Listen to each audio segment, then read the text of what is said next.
What's going on, guys? Welcome back to the channel. In today's video, we are going to try to help you avoid some heartache and headache by discussing the 10 types of properties I would absolutely recommend avoiding when looking for a home in the greater Atlanta area. Now, a lot of this kind of just comes from over the past 10 years, seeing the traps and pitfalls clients have fallen into, or the ones that have actually moved forward with purchases and then ended up regretting things or things just not being the way they thought they were going to be after the purchase. Now, if you stay to the end, I'll have a few additional bonus opinions of other things I think you should consider. But if you're curious about your home being on the list or looking for a specific type, feel free to take a look at the timestamps down below and skip around. Number one is going to be stucco, and this is something you can run into all across greater Atlanta as it gained popularity as an alternative to brick buildings. Now, there are two main types, hard coat and synthetic, which we're going to just talk about in general sense and hopefully give you some tips of things to look out for to avoid headaches or issues down the road that could cost you more money. Hardcoat stucco, also known as traditional stucco, is a cement mixture that then gets applied, and the nice thing about it is it's thick, durable, and does allow some breathability. So if moisture gets trapped behind it, it does allow the water to escape. The only real downside of this is it is a little bit more prone to cracking. So if it's not installed correctly or they're settling over time, especially with our Georgia clay that's a little bit softer, you can see those cracks form and something to be mindful of. And then we have synthetic stucco, also known as EIFS. Now, the benefit here is it potentially adds insulation and is supposed to be a little bit more energy efficient, and it does look a little bit smoother. You may not have as many issues with cracking over time, but the downside here is early versions of it, or depending on how it was installed, are prone to trapping the moisture in between the wall area. And this can potentially lead to rot or unseen issues down the road. So if it's something that you are looking at stucco home outside of a normal inspection, we do recommend having a stucco person take a look at just to confirm if you're unsure if it's hard coat or synthetic, and really identify any underlying issues or potential soft spots that could raise concern down the road. Now, number two is going to be one of the most common things people run into, and that is going to be what I call the double yellow or busy street. I really try to avoid clients gravitating towards homes that are on a road where there's a double yellow line. And typically that's just going to be a busy street, but there's a little more to it than that. Now, if you're in the city, like the heart of the city or a metro area, sometimes that is difficult to avoid. And those homes still sell very well, they still carry a premium.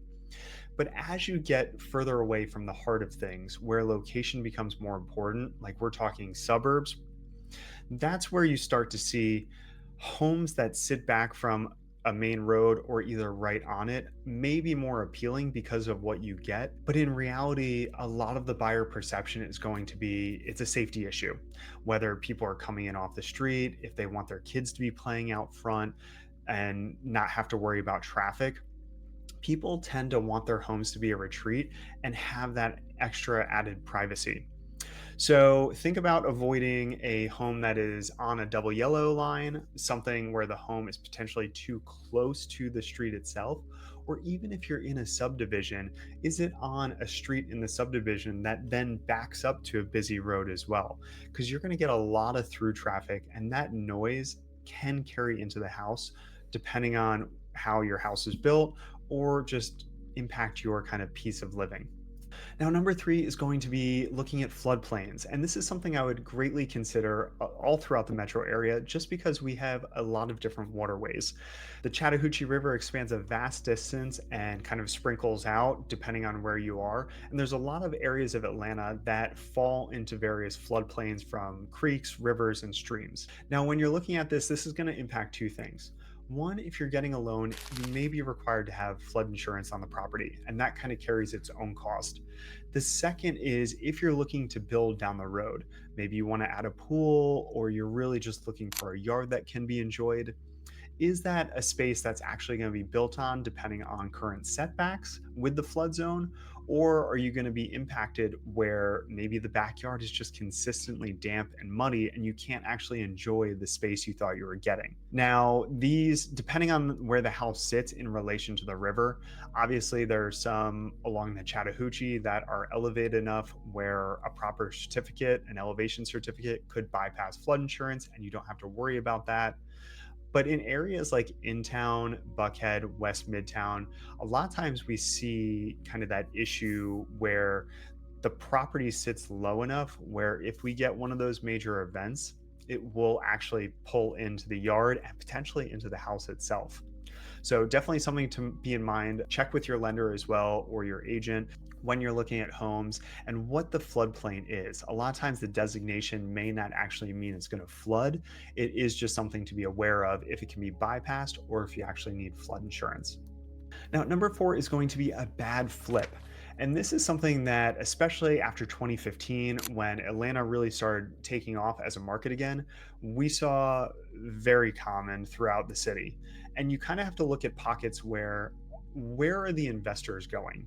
There's a lot of investors in flips kind of on the south part of the city where the properties were a little bit cheaper and the areas were starting to become more up and coming, people were relocating.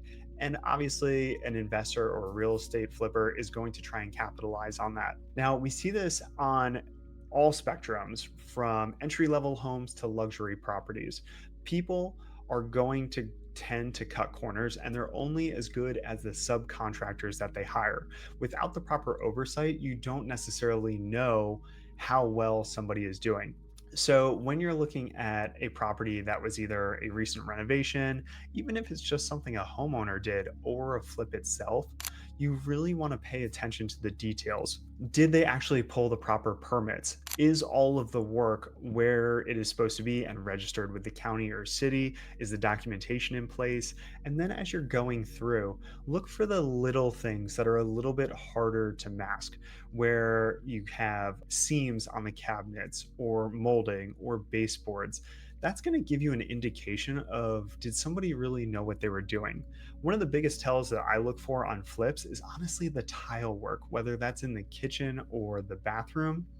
If it is not completely smooth, or you can see where they had the various sheets of tile that they laid down and you can kind of see the difference and it doesn't line up properly, that's how you know that this was more of maybe somebody that didn't know what they were doing, they're new at it, they're subcontractor, maybe they had great woodworker but the tile person wasn't as good. And there's kind of various levels to what you're looking at. So this is something where I would really rely on a second opinion, or if you're working with an agent, their professional opinion, just to get an idea of long term, are there going to be hidden issues here? That whole HGTV mindset really got people of seeing what they want to see, where the house can look very pretty, but if you peel back the layers a little bit, it's just not what it seems. And that's where you want to avoid. You don't want to be redoing somebody else's work. Now, number five is going to be steep driveways. And this kind of comes in two different forms. We want something that is relatively flat and also doesn't have a lot of angles in it. Now, you don't see this as much in the city, but as we get north and into the suburbs and closer to the mountains, this does become very common. The topography is a lot more ebb and flow than most people would expect. And what you want to see is that in winter or when it rains, could you walk down this property without any issue? I tell people all the time that yes, we're in the South, but winters here, we still get snow and we have things ice over. And you don't want to be taking your trash out or trying to go get the mail and you're just falling all down the driveway, especially if you're having guests over. I've actually been in properties in North Georgia where the driveways are so steep that my SUV could not make it up without spinning its wheels. And that's the point where it's like, you have to understand from a resale perspective, that is really going to impact another buyer because of the desirability and what impact it has on their cost of living. You also want to avoid a steep driveway that levels out right before the garage because, yes, it's level right at the garage, but you do have that steep decline down. So, overall, I typically like to think we're looking at something that has less than like a 15 to 20 degree pitch. And you really want it to be comfortable if you or your family members, maybe somebody a little bit older, if they can walk to and from the front door to the mailbox without any issues, that's how you know you found a solid driveway. Now, number six is something where over the past years, as supply has been a little bit limited, people have tried to make things work.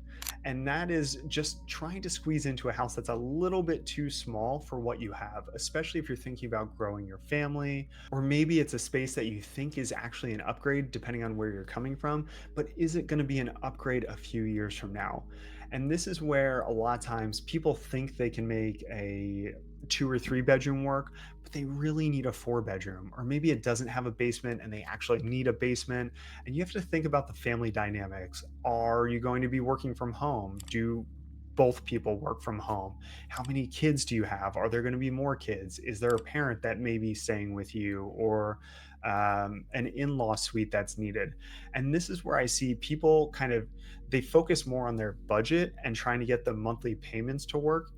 But sometimes when you go into a house too small, yes, your numbers work, but it greatly impacts your quality of life day to day, and they end up regretting the house decision. And then within a year or 2 years, we're actually having to move again, and it creates more headaches. So just be really mindful of the space going forward and not trying to force yourself to fit into a space that's too small.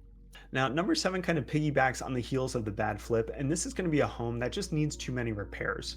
One of the things we like to do for listings is having a home pre inspected. That way, we can actually show the buyer on the front end as they come through the door, this is what came up, this is what was already addressed. This is what hasn't been addressed, maybe offer a credit, or they can still get a second independent inspection for peace of mind. But at least they know, okay, based on the asking price, this is relatively where things are. The problem is when you get into a market where inventory is low or it's hyper competitive, like we saw a few years ago, people will move forward to secure a house and overlook some major issues, whether that's foundation issues, waterproofing issues, or you're just coming up on the end of the useful life for the HVAC systems, the water heater, the roof, and kind of all of the major components. There is nothing worse than moving into a property and then to immediately be hit with tens of thousands of dollars in mechanical bills because all of a sudden you're having to redo the condenser or the full HVAC system, or the roof actually does need to be replaced. So that is stuff I would really be mindful on the front end. Do you have a budget allocated for future repairs? Are you planning for those things going wrong if you're getting into a property where the systems are maybe a little bit closer to the end of their useful life than their newer ages? Number eight, we're going with power lines. Now, at the time of filming this is actually something I'm currently dealing with. I have clients whose home backs up to a field of power lines. Luckily, the way the home sits and the tree cover, there's enough of a distance. It didn't become an issue to secure an offer and go under contract. But when you're looking at homes with power lines, you really need to be mindful of how close are the power lines to the property. Are they visible? Is there one of the actual structural towers in the backyard, or is it just the lines itself? And this is something from a buyer's perspective where they're looking at this. And although there hasn't really been any proven detrimental effects of the power lines, the psychological impact can not only greatly affect your future appreciation of the home, but your future sales price and the buyer pool that you're targeting. So while you may find a great home, if it does back up to power lines, just be mindful there's a reason that it might be too good to be true, because down the road, you're going to have the same issues that they were having selling it. And this is something where we've seen this impact. I mean, this could, depending on the price of the property, this could be impacting the value hundreds of thousands of dollars. It is not uncommon for buyers to see that and just immediately say, I don't even want to look at that property. It's not going to work for me, no matter how much they love the actual house. Another aspect of the outside that can impact the sellability and future appreciation of the home is your backyard. And that's going to be number nine. Going into a property that has zero or no usable backyard, or a backyard that completely falls off a hill, maybe it's just pine straw. What you really want is some sort of green space. And depending on the suburb and part of Atlanta, this is much more important than others. Obviously, in town, people are going to prioritize location rather than they will usable space. But if you're in subdivisions or areas where it's very school dependent, it's family oriented, they want that yard. They want that place for the kids to be able to run around, be able to play, and they don't have to worry about it. So that's something that you really have to take into consideration.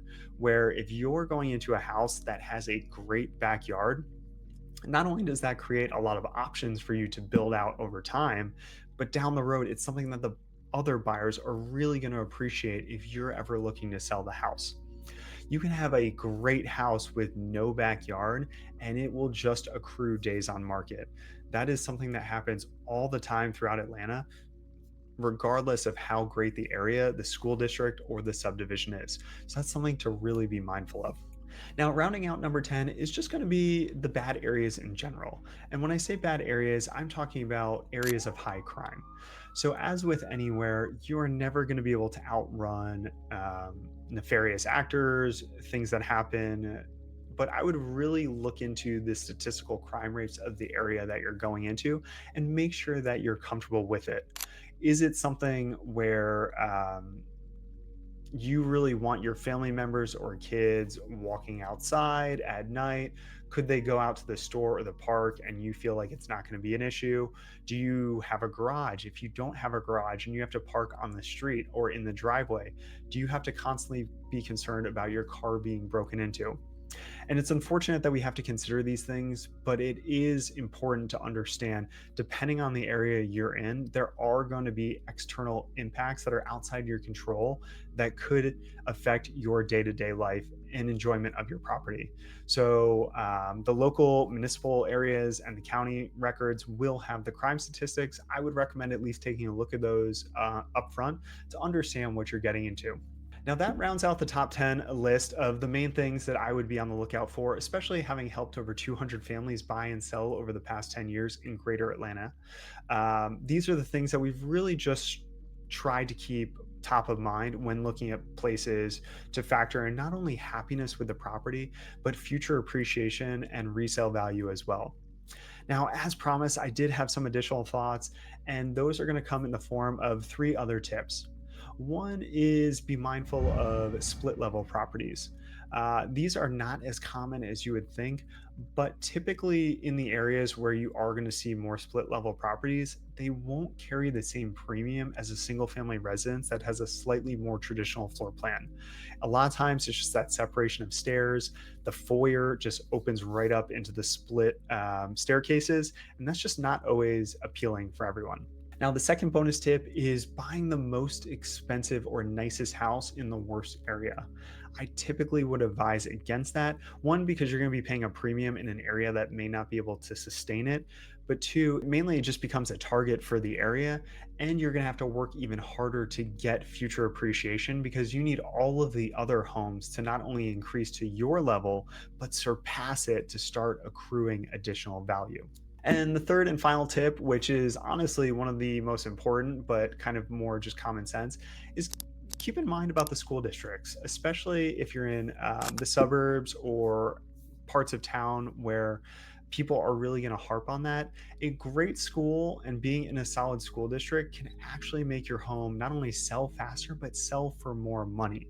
So if you're looking at properties and you don't necessarily have kids now, or even if you're not planning on having kids, just keep in mind that is this a place that you could go into and down the road it's also going to appeal to a wide variety of buyers as well, ones that do and don't have kids or are thinking about it. And that can just impact the bottom dollar to you at the end of the day and how much your home can appreciate, how fast it sells, and the overall desirability. So I hope you guys found this list enjoyable. If you have any of your own that I've missed and there's things that you think we should avoid, please feel free to put them in the chat below. I would love to see and make sure that I keep things top of mind when working with clients. And as always, if I can answer any questions, I'm happy to. I'll see you all in the next one. Thanks so much.